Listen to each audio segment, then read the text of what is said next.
the South, it's you all. Y'all. Y'all. And the plural of y'all is all y'all. And you don't want like your mom saying all y'all. Right. That's right. I was wondering where you were going with my mom. No. Any mom. All y'all kids better. All right, so we have some special guests today. We have members of our AWS team who we've been working with the last couple of years, and we're excited to talk about how we partner on building fast airplanes. So I'm Nandu Shah, VP of Information at Hermeus. The information team is responsible for every computer on the ground, which includes some things in AWS. Jay? Hi, and so I'm AWS Senior Solutions Architect with Aerospace and Satellite Group. Had the pleasure of working with Hermeus for a while now. I am the single go-to POC for the security or for the IT areas for Hermeus dealing with AWS. Pleasure to be here. All right. Hey, Scott Dieckhaus, Scott D, other Scott. I'm our aerospace solutions leader for AWS. So working with aerospace companies in the industry, helping them get teamed up with AWS solutions and services and figure out how to do things quicker, better, faster, cheaper. Had about 18 years at Boeing before this, and have been with AWS now about 6 months, and really enjoyed working with you all and excited for the future. And I am also other Scott, Scott McCutchen. I'm the senior DevOps engineer here at Hermeus. I am responsible for a lot of the infrastructure automation that runs Hermeus's operations. Let's go a little bit deeper on the intros for a second. Let's start with other Scott McCutchen. Right. What brought you to Hermeus? Honestly, it was the mission and the opportunity to work with some of the smartest people on the planet. We have engineers here from SpaceX, from NASA that have worked at Blue Origin, and all these just really high-level positions, really smart positions, people with a lot of what I assume to be integrity, and it has proven true. Awesome. I'm going to skip over other Scott and come back to you. Jay, I would say what brought you to Hermeus, but I know that AWS brought you to Hermeus. What brought you to AWS? So I live in Huntsville, Alabama, and Huntsville has a long history with aerospace.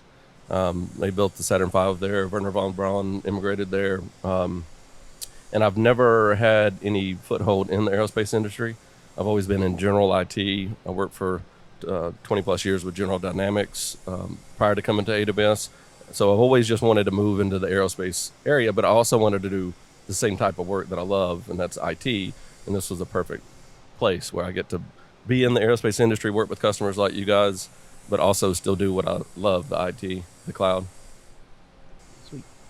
Other Scott. Let's see here. So what really brought me to AWS was this intersection between something that I love, which is aerospace, and how do I bring some of my aerospace knowledge with some of the, as other Scott said, the smartest people in the world, and how do you go solve some of the world's biggest problems for our customers? And one of the things we always look at is, hey, is there a customer problem? How can we go help them solve that problem? And being able to work with the world's smartest people and bringing together aerospace and tech, it's like once in a lifetime opportunity, right? So, and I get to work with all aerospace companies, whereas before it was you're working with one and working with different subs. Like right now it's all of aerospace. So I get to go work with someone who's going to go Mach 5 with their hair on fire, like y'all, and get to work with other startups as well, like eVTOL, and then some of your legacy aerospace companies. So you get the whole waterfront of aerospace and bring tech together with it. So one thing that might not be obvious to a lot of people, it wasn't obvious to me when I got here. When I came here and met the folks at Hermeus for the first time, I was excited. Of course, it's a cool place. It's fun to be here. But I said to the founders, I was like, I would love to be a part of this, but I don't know. You know, my entire career has been software. I've never worked at a company that built hardware. How can I contribute here, right? And likewise, it might not be obvious to many people how AWS can partner with us on building fast airplanes. What? Let's start with Scott McCutchen. What's your take? How do we partner best? The obvious solution there was originally. So when I was hired with Hermeus, so I've been a startup guy for a lot of my career, right? So I've owned 3 businesses myself, and coming to Hermeus was an opportunity to build a business with a lot of resources almost from scratch. So I was hired as an early employee in the prior to 30, I think. I think I was employee 28. I don't really remember.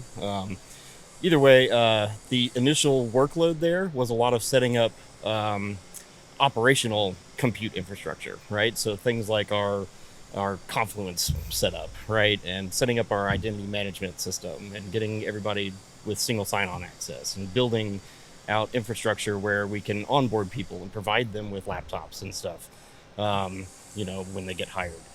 So that was really kind of the low-hanging fruit there that all companies need, including Hermeus. And building out those processes and solutions, particularly with AWS, helped us significantly to speed that process out and get that infrastructure stood up in a performant, fast, and stable manner so that we could progress on our primary mission. And safe. Yes. Right? Yeah. So we are, we take advantage of the security we get as well. That's one of the things I was going to say is the security, and then a lot of your stuff is going to have to go on GovCloud as well, and making sure it's a government-approved system that you're going to go set up, and when you're spinning new machines up, that you're in a landing zone or an area where you don't have to worry about, hey, am I CMMC compliant? Does NIST, how does that affect it? You're able to just kind of hit the ground running. Yeah, we had significant challenges setting up our security posture to start with, but I think we've gotten it to a pretty good place, particularly with tools provided to us with AWS. I have to say, over the years, I've got an irrational thrill every time I've worked somewhere where there was a security audit and there were any kind of questions about physical security at the data center. Yeah. Like, all I have to write is AWS. I'd like to hear the AWS perspective from either or both of you on what's been interesting so far. So you've for what we've done so far, what you know about where we're going, and the kinds of things that we're going to partner with you on. What excites you? Something that's particularly close to my heart is the snow products. You guys use our Snowball Edge product, and you take these devices out to your very remote, austere environments with limited to no connectivity back to the AWS region, and that's exactly what these snow products are designed for. Do you want to explain what a snowball is? And we should have had one kind of I know. here in front of us. So We can go fetch one. Yeah, we can go get one. So yeah, snow family comes in 2 flavors. One, a snow cone, about a shoebox size device, and then a Snowball Edge is a little bit bigger, mass, or the size of a not a carry-on, a little bigger than a carry-on, but something smaller than what you would check.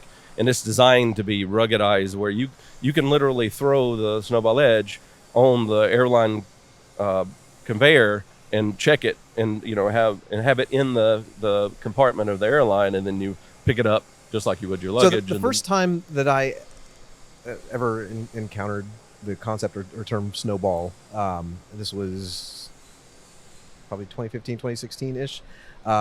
The way it was explained to me, and I was sort of adjacent to the project, was it's a way to rapidly migrate large quantities of data into S3, right?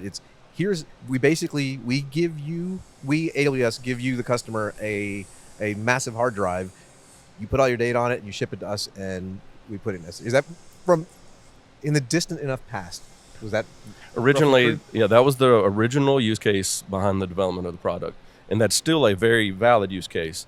And then they have another version, the edge compute version, where you can run massive amounts, like the compute optimize has like 100 vCPUs, 400 gigs of RAM, NVMe SSD, where you can do real edge compute use case at the edge, like in backs of trucks or what have you in deserts, and not just shipping data back and forth. You can do work at the edge location with them. Right, and that was when I That's got, more of our use case. It is. When I got here at Hermeus, it took me completely by surprise when the team says, yeah, we use a Snowball for all this stuff. And I was like, What? it does compute. Like, Right. or, yeah, it to me, it does not compute that it does compute. But when you guys go to the desert for the flight tests, I mean, it's going to be fantastic. Bring it along. Well, Dump the data. I'll tell you one of the key things about Snowball, at least for me anyway. So, like, part of my job was building the infrastructure as code that sets up our Snowballs. So every time we order a new one, we just run an Ansible playbook that spins up everything and sets up all this stuff. It's really fantastic, right? But it also meant that before we ordered a Snowball, I could write all those playbooks on EC2s in AWS, set up a AMI image that I knew was going to be configured properly. AWS will load it on the Snowball before they ship it to me, and when I get it in the mail, right, I just You're ready literally to go. plug it in, Yep. power it on, run my Ansible playbook, and we're ready to roll.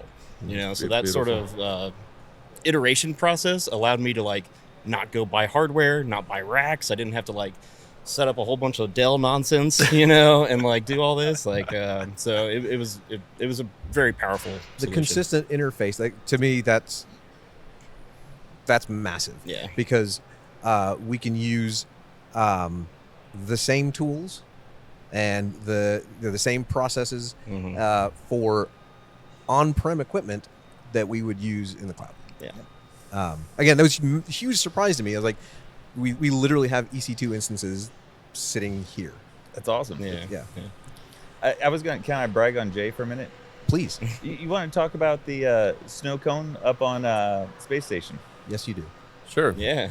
So a segue from the snow conversation is we recently, on the first fully private mission to the National Space Station in April of last year, launched an AWS snow cone. It's the shoebox size snow family product. We put that on the International Space Station, got authority to operate it. It was a long project. It was actually from idea to deployment was like 6 months. We did it pretty quickly, NASA terms. Yeah, that's fast in terms of Yes. anything in space. Anyway, we put the snow cone on the International Space Station. We run machine learning algorithms on it to inference photographs, images that are the AX-1, the private astronauts took, doing research projects, that kind of thing, pictures outside, external to ISS. And we inference those images looking for things that could be classified, proprietary, pictures of the cosmonauts or the astronauts they don't want publicly exposed. And we proved out a concept that could replace what, real life work they're doing now, where they're downlinking. The advantage of, I'm jumping all over the place here, but the advantage of edge compute in space is that you do this work up in space and it keeps you from having to downlink all of this information, this data. You get it down, Raw data and that's huge in size. and you do away with half of it, and you don't end up using half of it. You decide that up on orbit, and then you're only using your downlink for things that you really know you want to use on Earth.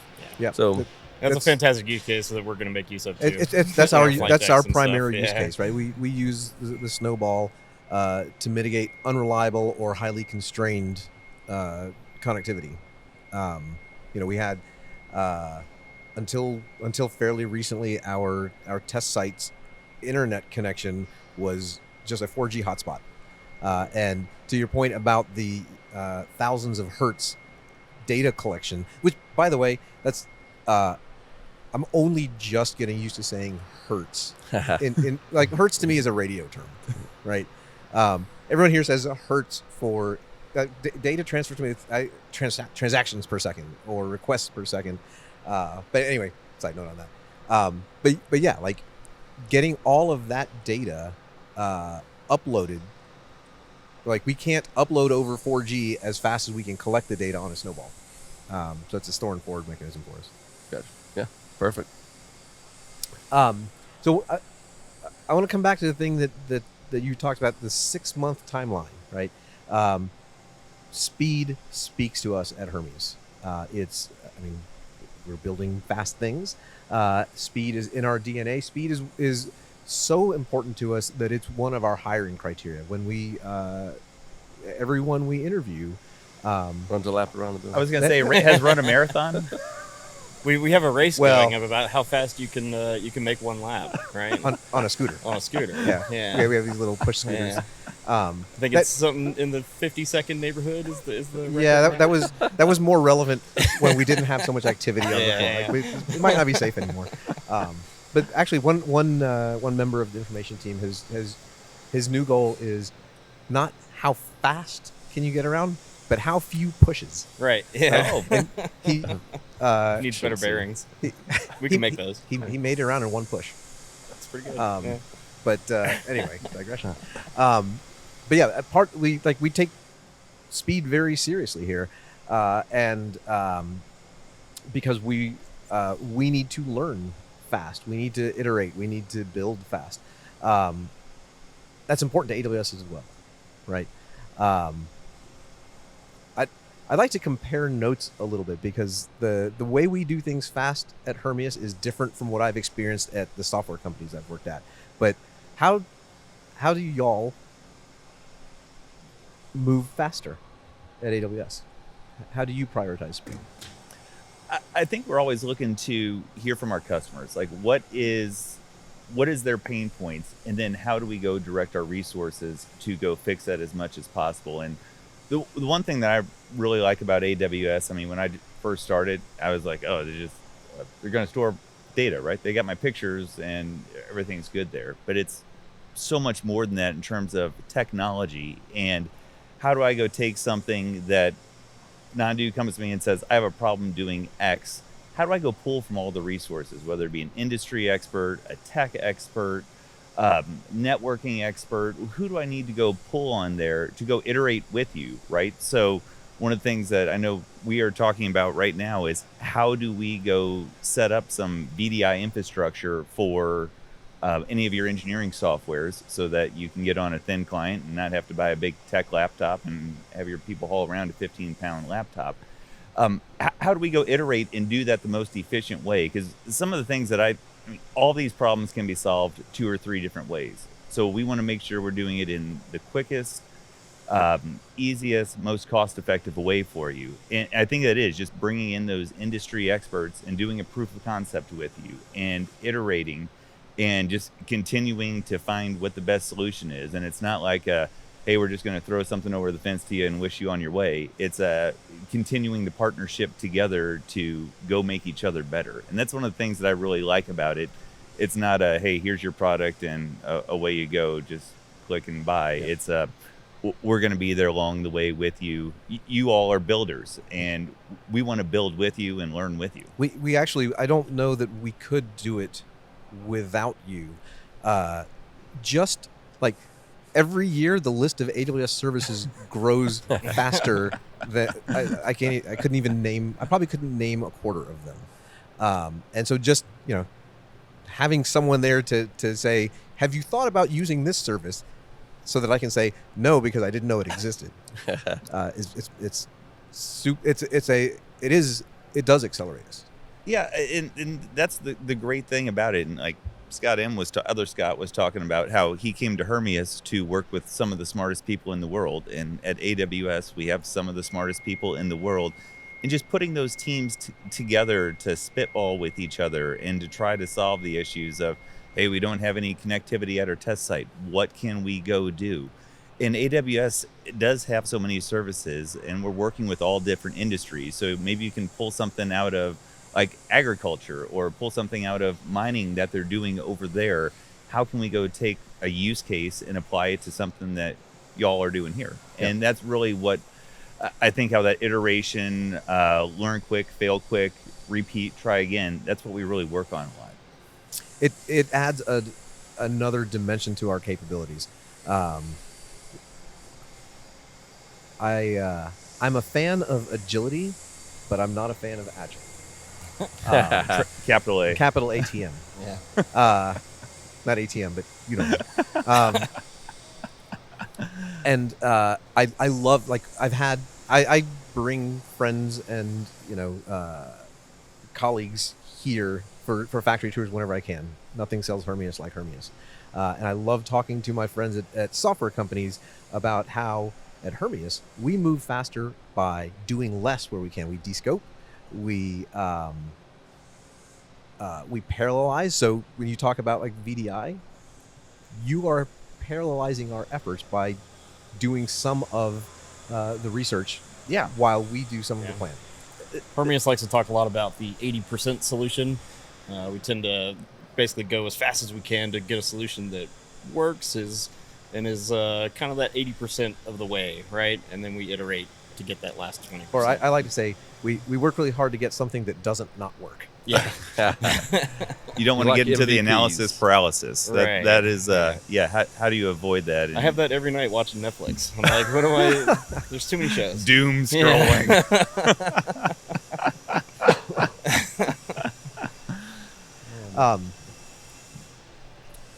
So in terms of like spitballing something,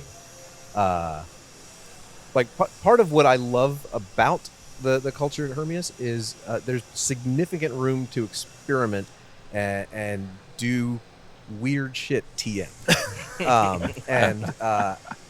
And like I'm always looking for opportunities to do that.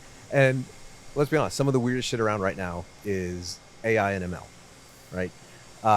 And we'll get to the more obvious parts of that, but I'd actually like to talk more about like AI. There's stuff that's in the news every day right now that I definitely want to explore, but there's more. There's more than just chatbots, right? What are your thoughts on ways to use some AWS services in that capacity? So I'm a manufacturing guy by trade, have a big manufacturing background, and I really like to try to say, how do I connect all my systems together so that I have to think the least amount, and how can I use that AI ML to go predict for me? So whether that's drawing data together with Glue to put it in SageMaker to go say, hey, what is the next job on my aircraft that I need to go complete? Or I have a shortage and I know that I can't work these 10 parts. And so how that's done at a lot of aerospace companies today is that's an IE waking up at 4 a.m. for the shift to start at 6, and he's printing out a whole bunch of Excel sheets, putting them together in a pivot table and posting it on a board.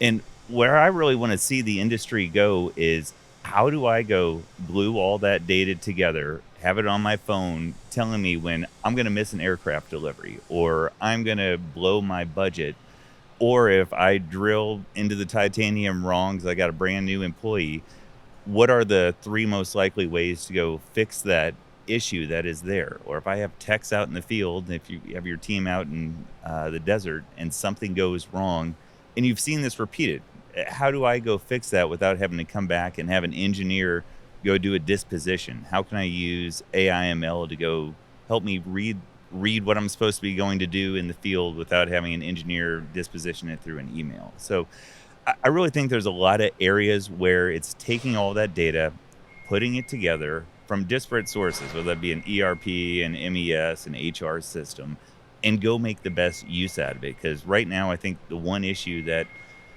plagues a lot of aerospace companies is their data is all in separate systems. They might have, eventually, you will have multiple sites.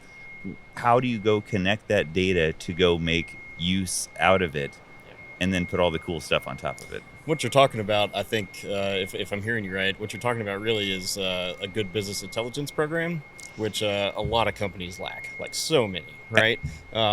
Most, I would probably say. Having a good business intelligence developer that can really tie all those systems together, build all the ETL pipelines to get you a concise, aggregated view of your daily performance, is something we're working towards here at Hermeus, but it's extremely complex. And that AI, I think, may help a lot. It is hard. And just to tell like your leaders, what should they be focused on? Like right now, it's word of mouth, right? It's, hey, someone had a problem on the floor, it goes through 3 layers and gets to the top. Right. If I'm a leader of a company, I want it pushed to me on my smartwatch to say, I got an issue. And that data is living here within these 4 walls somewhere to know where the issue is. How do you speed that up and cut out 4 layers of people reporting it? Because that's how it works now. And that's what we're hearing from our customers, and what we're working towards going to go build and deliver, because that is a When problem. you think about this idea of using AI for business intelligence, how do you feel about like say self-hosting that AI or leaking your like company's secret sauce to some large language model that you don't control? Well, I tell you how I think about that. We're not going to do that. We're not going to. We're not. What I mean is, we're not going I'm to. terrified of Microsoft integrating it to Office 365, and now like every person on the planet is like sending their secrets out to make Excel pivot tables. Right. So it's gonna happen. I guarantee. thanks for giving me that new nightmare. Yeah. That's not even what I was thinking. What I was going to say is, like in terms of a Hermeus application, we would absolutely look for self-contained ways to do that. By self-contained, the other service we might leak it to would be AWS, right? It's on our infrastructure hosted in AWS as opposed to a third-party service, right? Yeah. But so I feel like there's an interesting connection that I hadn't made before between so AI and BI are lexicographically adjacent, alphabetically, right? But graphic, I'm gonna have to use that more. But I haven't used that one in a while. But I didn't till just now connect like the two as maybe kind of the same. Especially in aerospace, because aerospace is such a big industry, but yet it's not. You're producing 10,000 cars a day, and I think a lot of people look at it like it's an industrial. You got big products, you have metal, you have titanium. It's automotive, and there are a lot of similarities between the two, but there is not a BI software without having to put data in. You're having to put it into like Power BI, or you're putting it into Tableau, or you're putting it into QuickSight, AWS product, but you're always putting it in, and you're trying to do the combination, and it's always building from scratch. There's not a whole lot. It's always someone taken from all these disparate sources, building an ETL pipeline to put it all in a singular database, and then having somebody build dashboards to do any sort of knowledge information on that, and then print those out to go hang on morning boards. Right. Yeah. There's a lot of disciplines required to do that task. Right. A lot of different knowledge bases, a lot of different people to do that. It's hard to do as a small company without that expertise. Well, so we'll get back to the weird shit. So I would love to actually play with a large language model in a safe, isolated way here. Mm-hmm. And I mean, we've already brainstormed, like in less than 24 hours when I brought up the idea. I talked their marketing, security, software coding, and manufacturing use cases for a large language model. But one thing we're not going to do is give it credentials. Yeah. It seems dangerous, yes. Because ethically dubious. I question I asked earlier, how do you know that Dark Horse isn't how Skynet begins? and if you give the AI credentials, that's how Skynet begins. Can we build a T-1000? We have the machines. I won't stop you. But you got to do it on your own time. Yeah, that's right. Yes. I'm coming in late. Yeah. Well, awesome. Let's why don't we wrap up with some questions I've got for each of you. Okay. And I'll start with one relevant to that last topic. What is your favorite science fiction movie? I would probably say Mad Max. I'd probably have two or three. Mad Max, Blade Runner, maybe the Predator series. Those are my favorites from top of mind. I'm going to say, while not a movie, I do think it is the best business show to watch of all time, and that's Game of Thrones. This business strategy that goes on within Game of Thrones. You watch it. Are you skipping season 8? I think I am. You just turn it off and I haven't watched any of those. If we're talking series, then Expanse. Yeah, Expanse. I love is good. Expanse. I've heard good things about Incredible. Right. I'd have to agree with Blade Runner. I particularly liked the new one, Blade Runner 2049. I thought that was awesome. But Mad Max? The new Mad Max was fantastic too. But there's a sci-fi movie that always comes into my head whenever I hear this question, and it's a movie called Equilibrium. Yep. with the guy that played Batman, Christian Bale. Yep. Yeah, Yeah, that's good. it's a fantastic movie. What? Sticking with favorites, Why didn't you answer, Nandu? Yeah, what are you doing? because I asked the question. So my favorite sci-fi movie. I mean, I have to. I don't even necessarily consider it sci-fi. I think it's a western, but Star Wars, like the original 1977. It's Yeah. a western. Mhm. It's a space western. Yeah, I think it falls into All that. right. Yeah. It's, but yeah. I mean, I saw that as a child. It was very formative for me. I think that one was great because it followed the hero's journey. Sure. If you know what that is. Yeah. And it's like it hit all the right notes. Yep. Perfect. But movie. it also was heavily influenced by westerns and Yeah. samurai films, which Yeah. influenced each other as well. Right. Okay, other favorites. Favorite AWS service. I'm just gonna say stick simple. EC2. I'm a Linux guy by trade, by heart. So EC2 for me. I also come from a business background, so I like auto scaling. I like being able to go up, go down, optimize your cost, and not have to worry about paying too much at any time. That's a capability, Scott. I was gonna say that's Are we splitting hairs? Yeah. Kind of, but I'm going to go with my favorite AWS capability. I'm going to twist that a little bit. I'll allow it. All right. Scott, Mine has to be EC2 as well. Yeah. Something about the virtual machines. Yeah. are y'all gonna make me answer? Yes. Lambda. Nice. Well, There you that's an awesome one. Yeah. Fargate's kind of Lovely. in the same vein. Yeah. Yeah. What's the most used app on your phone? Well, I guess probably was Discord. Now it's probably Slack. Oh, yeah. Dude, are we counting the browser? Like Edge? There you go. Yeah. Probably the most used app. Yeah. on my phone, Okay. Yeah. Okay. Maybe favorite would have been better, but we'll stick with most used. Yeah. But Spotify. There you go. yeah, like if I looked at the usage statistics Yeah. on my phone, it's probably Spotify. Yeah. What? So here's a pair. I'll go back to favorite. These two go hand in hand. Your favorite programming language and your first programming language. So, favorite would probably be Python. First was Java and C++, same time in school. See, I'm not really a professional programmer. That's why we got Jay. But VBA, just doing VBA, manipulating data in Excel. In my ideal world, everybody on the planet knows how to code, professionally or not. My favorite programming language is PowerShell, if that's a language. It's a scripting language, I Nice. guess. But that's my jam. My first programming language was actually Lua. What? Which I was introduced to through Final Fantasy 11. Oh, sorry. Okay, yeah. 'Cause that's how you like. There was a You- whole tool in that game where you could change your gear Yeah, and stuff, and you write scripts based on the actions you take. No, it and, would like, it's a surprise whole you. thing. You started coding later in life than I did. Yeah, like, yeah. So when you said Yeah. Lua, I was like, Lua was not around when you were a kid. No, Um, no. I started coding like yeah. 2000. Yeah. Okay. 2001. Okay. Yeah, that's- yeah. yeah. This will date me. My first programming language was AppleSoft Basic. My favorite, it varies. I'm still a huge fan of Perl. Like Perl made the world go round for a couple of decades. I like Lisp and the Lisp family of languages, and lately I like Go a lot.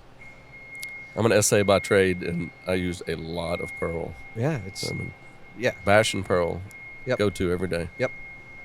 I always like. I think everyone generally only needs two languages: a scripting language and a systems language. And like, if I had to do that today, it'd be Perl and Go. Go. Nice. PowerShell and C#. That's my jam. Shocking. Sticking with programming for a second. Well, sort of. Dark mode or light mode? Dark. Oh well, we do dark mode because bugs are attracted to light. Dark if it's done I correctly. can't believe I've never heard that before. That's Makes amazing. sense. It's wrong, but it's amazing. Light mode. It's this is the thing that Scott and I have argued over many times. Yeah. There are things that we have like icons with backgrounds that don't work well on light Oh, mode, yeah. and I'm just like, dude, why aren't you using dark Yeah. mode? It's the Hermes colors, man. I don't. It's still wrong, but I feel like I lost that one. All right. Here's the last couple. Actually, I'm going to wrap with my favorite interview question. But before that, what song is on your playlist right now that you're embarrassed to tell anybody? Return of the Mac. What is that? What? Oh my This is god! R&B. Oh gosh, it's like a Old dance school song. R&B dance song when I was in, I don't know, I'm dating myself, but young in high school. So yeah, look it up. You'll Yeah, enjoy it. I don't know that one. So my kids always use the Alexa to get onto Spotify. So on my most popular songs, there's always some good ones. So it could be "It's Raining Tacos" or "Hamburger Cheeseburger Big Mac Whopper." And then once you listen to that, it'll get in your head, and it won't come out. Yeah, I didn't. Okay. Mine's anything by Taylor Swift. T Swift, Yeah. Swifty. Yeah. Yeah, I don't know if that's embarrassing. I mean, it is to me. I'm all punk rock, techno. Like sure, you don't look like a. Is that like your a coding Tay-Tay when fan. you're like? I put the top down on my convertible. I'll turn up some Taylor Swift and just like cruise, man. I'm jamming. And you get no looks in Atlanta. No. Yeah. I'm honestly embarrassed to tell you any song that's on my playlist because there's a lot. My wife rolls her eyes at me a lot, and I can't even name one right now. But I tell you what I was listening to this morning. That's not embarrassing at all. It was Don Henley's "Dirty Laundry." It just starts that's a off good with one. like the most amazing synth groove. Not embarrassing though. All right, final question. My favorite interview question, to the point that like Natalie Brown, our head of people, she now like when we're in interviews together, she'll like, "Don't worry, I'm going to leave you time to ask this." At the end." What do you do that might annoy people? Well, I can tell you something that I do that annoys my wife and my sister, and it's bounce my leg. So I have a nervous. I'm not going to be able to nervous see that energy. now. Thank you. Yeah, so I hadn't I noticed. just sit here and do this nonstop. If I have to vent that energy somewhere. Okay. I'm a loud talker. There are worse things. Yeah, I gotcha. I need to not talk so much. Mine's probably poor communication. I find myself doing things a lot and then not What? telling things. I don't know telling what you people mean. Things. Yeah, right. As my boss. Yeah, you probably get the brunt of it. Yeah. I actually I disagree with that. I don't Yeah. feel like there's that I have any problems with the way you communicate. But for me, it's probably that my first response to anything is never serious. That's an interesting one. Huh. But if you come to me with like a real problem and I just riff and make a joke, it might be annoying. Do you have siblings? Is this a defense mechanism? Yeah, Where's right. this stem from? I have no idea. Couldn't tell you. I can pretty see funny. some therapy sessions up here on the sky. These are great questions. So, Awesome. Nandu, can you? I mean, we got the couch for it. Apparently. Yeah. Cool. Well, thank you all so much for joining us for this. I've had a great time. Well, thanks for Yeah, having It's been a us. pleasure. Yeah.